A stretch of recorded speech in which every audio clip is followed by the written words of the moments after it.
Time now for campus craziness, and tonight the title is not an overstatement, it really is crazy.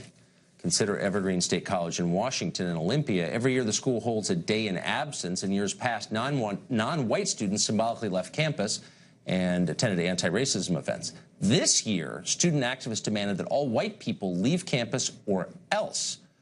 Brett Weinstein refused. He's a professor at Evergreen State, and he called the race-based demand, quote, a show of force and an act of oppression. In response to that, here's what happened. This is not about you. I'm talking. We are not speaking all about him. On terms of white privilege. This is not a discussion. You have lost that one. You said some racist. Can you apologize? I did not. It's not telling people of color the useless. You're useless. Get the out. History could pivot in the direction of the values that you are standing here for. Yeah, resign. What? Resign. Resign.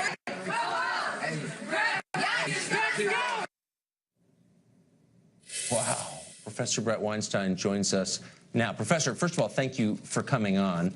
That looks like something, out of Phnom Penh, 1975. Was that, what exactly was going on there? What happened? Well, what happened is that 50 or so students decided to disrupt the class that I was holding that morning and demand my resignation. Because you wouldn't leave campus because you're white? Well, they imagine that I am a racist and that I am teaching racism in the classroom, and that has caused them to imagine that I have no right to speak, that I am harming students by the very act of teaching them. What happened after the video cut out? Well, that's an interesting story.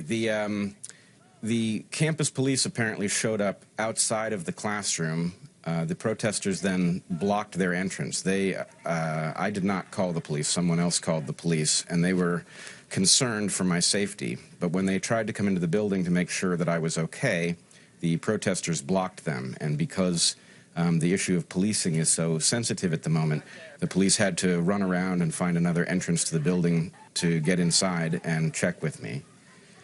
At the point they did that, the protesters moved on and corralled the president of the college at his office.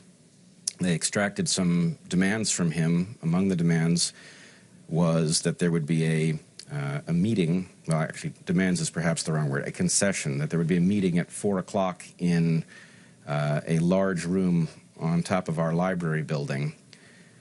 So that meeting took place at the end of the day, and believe it or not, it was far crazier than the video that you just showed.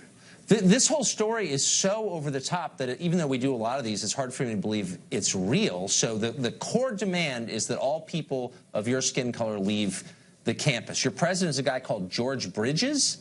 Where was he? Why isn't, there he is right there. Why, George Bridges is supposed to be running this school. Why is he allowing a mob to threaten one of his professors? Well, I must say, I have some concern that the story is so strange that it's not even going to make sense to an audience that isn't local to the campus.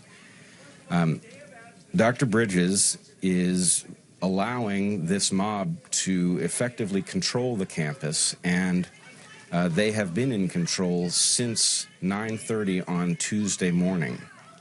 At this moment, I believe Dr. Bridges is answering a set of demands put forward by the protesters, and they have said that if he does not accept their demands, that there will be violence.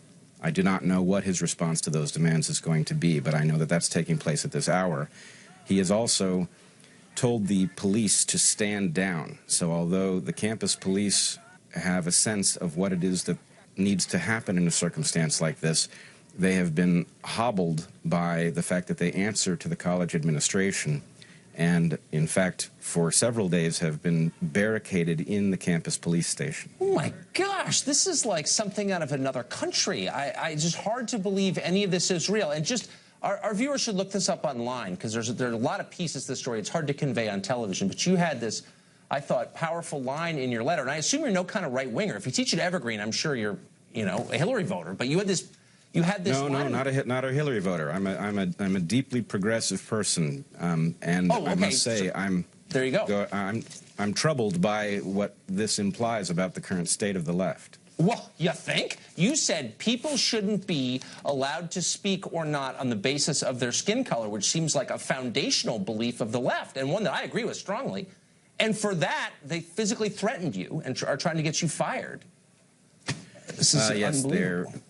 they are absolutely trying to get me fired, and they believe that my words in my email are transparently racist. And I think we're caught quite off guard when people who were not at Evergreen read my letter and couldn't find any racism in it. Well, yeah, just the opposite. Professor, Godspeed to you, and I hope you'll come back with an update on this story because it's really one of the most amazing things I've ever seen. Thank you. Thanks, Tucker.